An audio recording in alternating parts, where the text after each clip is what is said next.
আসসালামু আলাইকুম, আমন্ত্রণ জানাচ্ছি আইজি ক্রিয়েশন নিউজ আপডেটে। সঙ্গে আছি আমি ইমতিয়াজ আহমেদ। শুরুতেই সংবাদ শিরোনাম।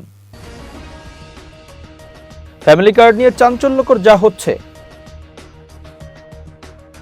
তারেক রহমানকে চিঠি পাঠালেন ট্রাম্প, দিলেন যে বার্তা।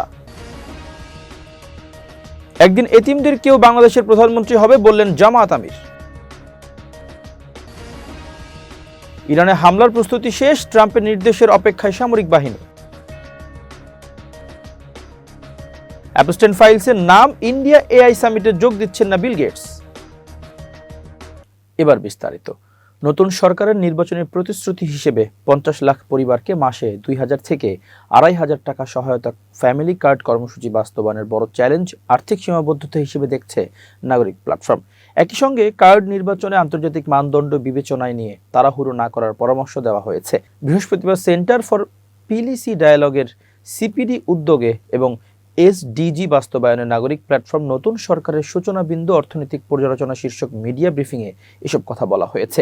অনুষ্ঠানে সিডিপির অতিরিক্ত পরিচালক তৌফিকুর ইসলাম খান মূল প্রবন্ধ উপস্থাপনকালে এসব তথ্য উপস্থাপন করেন। অনুষ্ঠানে সিপিডির সম্মানীয় ফেলো ও নাগরিক প্ল্যাটফর্মের আহ্বায়ক ডক্টর দেবপ্রিয় ভট্টাচার্য অনুষ্ঠানটি সঞ্চালনা করেন।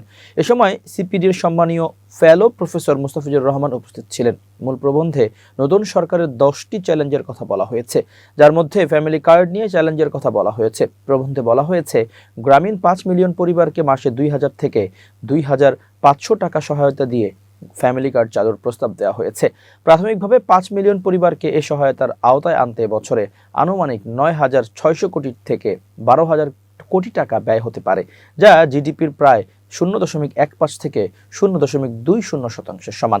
এই কর্মসূচি সামাজিক সুরক্ষা ব্যবস্থাকে সম্প্রসারণে গুরুত্বপূর্ণ ভূমিকা রাখতে পারে। এই উদ্যোগ ভবিষ্যতে সার্বজনীন মৌলিক আয় বাস্তবায়নের একটি সম্ভাব্য পথ তৈরি করতে পারে। তবে এই কর্মসূচি বাস্তবায়নে বড় চ্যালেঞ্জ হবে আর্থিক সীমাবদ্ধতা। এর পাশাপাশি উপকারভোগী নির্বাচনের প্রক্রিয়া হবে সবচেয়ে গুরুত্বপূর্ণ বিষয়। প্রচলিত প্রশাসনিক ও রাজনৈতিক পদ্ধতির পরিবর্তে বৈজ্ঞানিক প্রক্সি মিন্স টেস্ট পদ্ধতি অনুসরণ করার প্রস্তাব করা হয়েছে। এ প্রশ্নের জবাবে দেবপ্রিয় ভট্টাচার্য বলেন, সামাজিক নিরাপত্তা কর্মসূচি দেওয়ার প্রক্রিয়া নিয়ে প্রশ্ন ওঠে। কার্ড দেওয়ার ক্ষেত্রে কিছু আন্তর্জাতিক সূচক রয়েছে, সেটা অনুসরণ করে এবং রাজনৈতিক চাপ উপেক্ষা করে যদি দেওয়া হয়, তাহলে প্রকৃত বঞ্চিতরা সুবিধাভোগী হবে এবং নির্বাচনী ইশতেহার বাস্তবায়ন হবে। আরেকটি বিষয় হচ্ছে, স্থানীয় সরকার নির্বাচন হওয়ার পর ফ্যামিলি কার্ড দেওয়ার উদ্যোগ নেওয়ার পরামর্শ দিয়েছেন দেবপ্রিয় ভট্টাচার্য। কারণ হিসেবে তিনি বলেছেন, নির্বাচনের আগে দিলে একদিকে কার্ড নির্বাচনের ক্ষেত্রে দুর্নীতির আশঙ্কা বেশি থাকবে, অন্যদিকে কার্ড নির্ধারণের জন্য প্রকৃত ডাটার ঘাটতি থাকতে পারে। সেজন্য একটু সময় দিয়ে দিলে প্রকৃতভাবে যারা পাওয়ার যোগ্য তারা পাবেন। বাংলাদেশের নবনির্বাচিত প্রধানমন্ত্রী ও বিএনপি চেয়ারম্যান তারেক রহমানকে চিঠি পাঠিয়েছেন যুক্তরাষ্ট্রের প্রেসিডেন্ট ডোনাল্ড ট্রাম্প। বুধবার 18 ফেব্রুয়ারি হোয়াইট হাউস থেকে পাঠানো চিঠিতে তারেক রহমানের ঐতিহাসিক বিজয় উপলক্ষে অভিনন্দন জানিয়েছেন প্রেসিডেন্ট ট্রাম্প। চিঠিতে আমেরিকান জনগণের পক্ষ থেকে নবনির্বাচিত প্রধানমন্ত্রীর সফলতাও কামনা করা হয়েছে। চিঠিতে বলা হয়েছে, যুক্তরাষ্ট্র ও বাংলাদেশের অংশীদারিত্ব পারস্পরিক সম্মান এবং একটি মুক্ত ও উন্মুক্ত ইন্দো প্যাসিফিক অঞ্চলে শক্তিশালী ও সার্বভৌম রাষ্ট্রগুলোর সমৃদ্ধি নিশ্চিত করার যৌথ স্বার্থের ভিত্তিতে গড়ে উঠেছে। আশা করা যাচ্ছে নবনির্বাচিত প্রধানমন্ত্রীর নেতৃত্বে দুই দেশের বাণিজ্যিক সম্পর্ক আরও এগিয়ে যাবে। এছাড়া পারস্পরিক বাণিজ্য চুক্তির বাস্তবায়নের মাধ্যমে কৃষক ও শ্রমিকদের উপকারে আসবে এমন প্রত্যাশার কথাও চিঠিতে উল্লেখ করা হয়। পাশাপাশি নিয়মিত প্রতিরক্ষা চুক্তিসমূহ সম্পন্ন করে বাংলাদেশের সামরিক বাহিনীর জন্য উচ্চমানের আমেরিকান সরঞ্জামে প্রবেশাধিকার নিশ্চিত করার বিষয়েও গুরুত্ব আরোপ করা হয়। চিঠির শেষাংশে যুক্তরাষ্ট্র ও বাংলাদেশের সম্পর্ককে আগের যে কোনো সময়ের চেয়ে আরও শক্তিশালী করার প্রত্যাশা ব্যক্ত করা হয়। এ সময় বাংলাদেশে নিযুক্ত যুক্তরাষ্ট্রের রাষ্ট্রদূতের প্রতি পূর্ণ আস্থা রয়েছে বলেও জানানো হয়। এর আগে নির্বাচনের ফলাফল ঘোষণার পর বিএনপি চেয়ারম্যান তারেক রহমানকে সরাসরি অভিনন্দন জানিয়েছিলেন যুক্তরাষ্ট্রের ঢাকাস্থ দূতাবাস ও রাষ্ট্রদূত ক্রিস্টেনসেন। দূতাবাসের এক বিবৃতিতে বলা হয়, বাংলাদেশের জনগণকে সফল নির্বাচনের জন্য অভিনন্দন। বিএনপি ও তারেক রহমানকে ঐতিহাসিক বিজয়ের জন্য শুভেচ্ছা। যুক্তরাষ্ট্র নতুন সরকারের সঙ্গে কাজ করতে উন্মুখ। এর আগে ভারতের প্রধানমন্ত্রী নরেন্দ্র মোদী, সৌদি আরবের যুবরাজ মোহাম্মদ বিন সালমান, চীনের প্রধানমন্ত্রী লি কিয়াং, পাকিস্তানের প্রধানমন্ত্রী শেহবাজ শরীফ সহ বিশ্বের অনেক নেতা তারেক রহমানকে অভিনন্দন জানিয়েছেন। যুক্তরাষ্ট্রের এই অভিনন্দন বাংলাদেশের নতুন সরকারের সঙ্গে আন্তর্জাতিক সম্পর্কের নতুন দিগন্ত উন্মোচনের ইঙ্গিত দিচ্ছে। এদিকে প্রধানমন্ত্রী হিসেবে শপথ নেওয়ার পর প্রথম ভাষণে জাতীয় ঐক্য, অর্থনৈতিক পুনরুদ্ধার, দুর্নীতি দমন এবং আন্তর্জাতিক অংশীদারিত্ব জোরদারের প্রতিশ্রুতি দিয়েছেন তারেক রহমান। বিশ্লেষকরা মনে করেন, যুক্তরাষ্ট্রের সঙ্গে এই উষ্ণ সম্পর্ক বাংলাদেশের জন্য বাণিজ্য, বিনিয়োগ ও নিরাপত্তার ক্ষেত্রে নতুন সুযোগ সৃষ্টি করতে পারে। ভবিষ্যতে এতিমদের মধ্য থেকে কেউ যাতে প্রধানমন্ত্রী হতে পারে, দেশে এমন রাজনৈতিক সংস্কৃতি গড়ে তুলতে কাজ করার কথা জানিয়েছেন সংসদের বিরোধী দলীয় নেতা ও বাংলাদেশ জামাত ইসলামের আমির ডক্টর শফিকুর রহমান। বৃহস্পতিবার 19 ফেব্রুয়ারি সন্ধ্যায় রাজধানীর মিরপুরে ইয়াতিমদের সম্মানে আয়োজিত ইফতার মাহফিলে বক্তব্যকালে এমনটা জানান তিনি। জামাত আমির বলেন, একদিন দেশে এতিমদের কেউ হয়তো প্রধানমন্ত্রী হবে। জামাত সে ধরনের রাজনৈতিক সংস্কৃতি গড়ে তুলতে কাজ করছে। এ সময় সবাইকে দলীয় রাজনৈতিক সংকীর্ণতা ও হিংসার রাজনীতি থেকে বেরিয়ে আসার আহ্বান জানান তিনি। নবগঠিত সরকারের প্রতি আহ্বান জানিয়ে ডক্টর শফিকুর রহমান বলেন, আমরা দায়িত্বশীল বিরোধী দল হিসেবে দেশকে সামনের দিকে এগিয়ে নিতে ন্যায় এবং সত্যের পথে, সুবিচার কায়েমের পথে, দুর্নীতিমুক্ত সমাজ গঠনের পথে, মানবিক সমাজ গঠনের পথে আপনাদের পাশে থেকে সর্বাত্মক সহযোগিতা করতে চাই। এই সহযোগিতা নেওয়া আপনাদের দায়িত্ব, কিন্তু এর বিপরীতে কিছু হলে আমরা 18 কোটি মানুষের পক্ষে থাকব।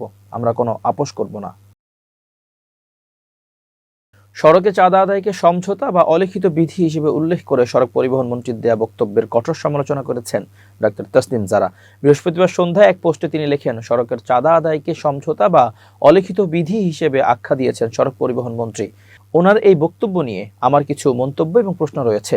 মন্ত্রী যেটিকে সমঝোতা বলেছেন তা বাস্তবে চালকদের উপর চাপিয়ে দেওয়া একটি পদ্ধতি।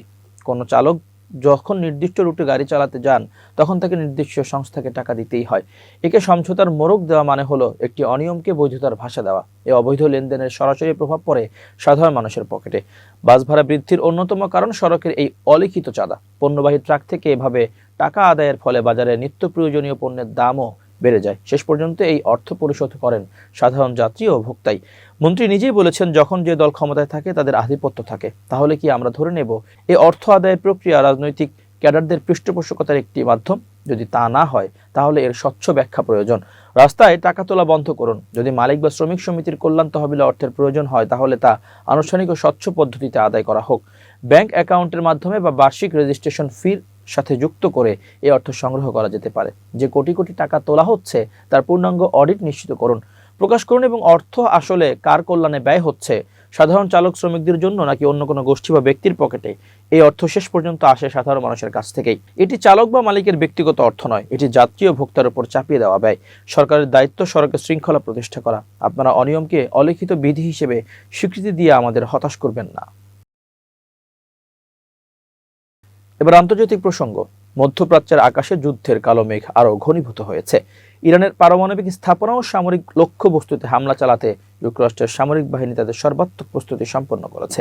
বুধবার 18 ফেব্রুয়ারি হোয়াইট হাউসের সিচুয়েশন রুমে জাতীয় নিরাপত্তা উপদেষ্টার এক উচ্চ পর্যায়ের বৈঠকের পর মার্কিন গণমাধ্যমগুলো জানিয়েছে, পেন্টাগন এখন কেবল প্রেসিডেন্ট ডোনাল্ড ট্রাম্পের চূড়ান্ত নির্দেশের অপেক্ষায় রয়েছে।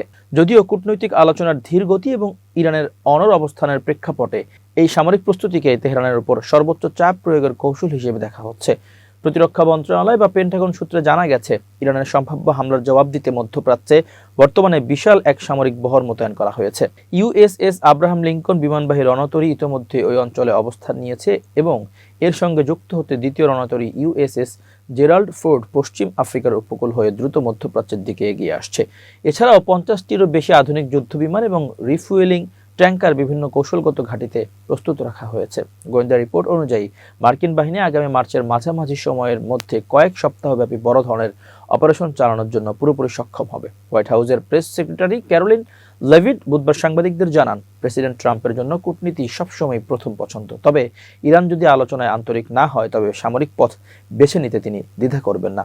লেভিট আরও বলেন, গত বছরের জুনে অপারেশন মিডনাইট হ্যামার এর মাধ্যমে যুক্তরাষ্ট্র সফলভাবে ইরানের নাতাঞ্জ ও ফোরদর মতো গভীর ভূগর্ভস্থ পারমাণবিক স্থাপনায় বড় আঘাত এনেছিল। তবে এবার মার্কিন লক্ষ্যবস্তু কেবল পারমাণবিক কেন্দ্রের মধ্যে সীমাবদ্ধ না থেকে ইরানের রাষ্ট্রীয় নিরাপত্তা ও কৌশলগত অবকাঠামো বিপর্যস্ত বিস্তৃত হতে পারে বলে আশঙ্কা করা হচ্ছে।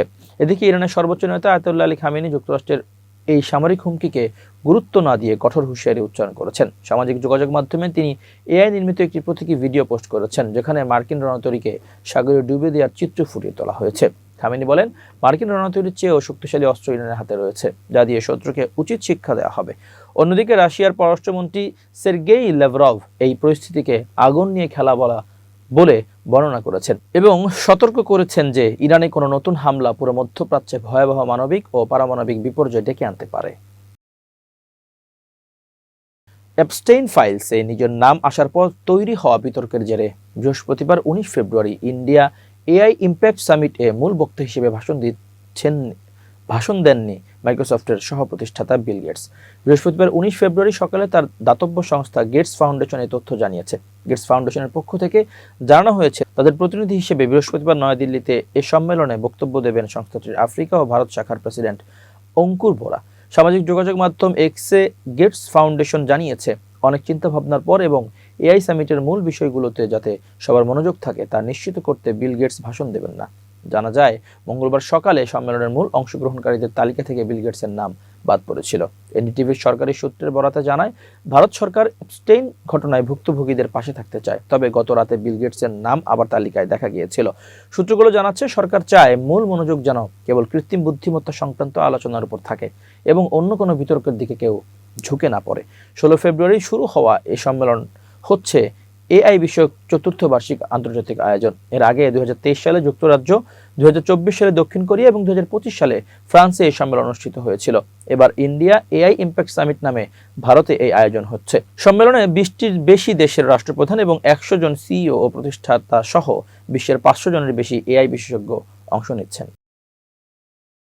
প্রিয় দর্শক, শেষ করছি আইজি ক্রিয়েশন নিউজ আপডেট। আজ এ পর্যন্তই। ভিন্ন খবর নিয়ে দেখা হবে আগামীকাল সন্ধ্যা 7:30টায়। নিজেকে আপডেট রাখতে সাবস্ক্রাইব করুন চ্যানেলটি। নিয়মিত লাইক, কমেন্ট ও শেয়ার করে ছড়িয়ে দিন সর্বত্র। সুস্থ থাকুন, নিরাপদে থাকুন। আল্লাহ হাফেজ।